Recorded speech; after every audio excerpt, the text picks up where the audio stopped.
চলো আজকে টিস্যুতে একটা গোলাপ ফুল বানানো যাক। তার জন্য তোমাদেরকে আমার মতো কিছু টিস্যু চুরি করে আনতে হবে। তারপর একটা গ্লাস নিয়ে টিস্যুর উপর এভাবে করে মার্ক করে নিতে হবে। শেপ অনুযায়ী কাঁচির সাহায্যে কেটে নিতে হবে। এরপর নিতে হবে একটা বাটি, অল্প একটু রং, সাথে অল্প একটু পানি।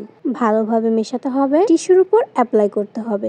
এবার টিস্যুগুলোকে একটা একটা করে টানা রোদে দাঁড় করায় রাখতে হবে পানিশমেন্টের জন্য। তোমরা চাইলে পানিশমেন্টটাকে আরো মজাদার বানানোর জন্য এদেরকে কান ধরেও দাঁড় করায় রাখতে পারো। পানিশমেন্ট শেষে টিস্যুগুলোকে এক জায়গায় করে নিতে হবে। এবার সেই গ্লাসটাকে নিয়ে আসতে হবে। গ্লাসের উপর এক এক করে এভাবে করে টিস্যু বসিয়ে দিতে হবে। টিস্যুগুলোকে মজবুতভাবে বসানোর জন্য আঠা ব্যবহার করতে হবে।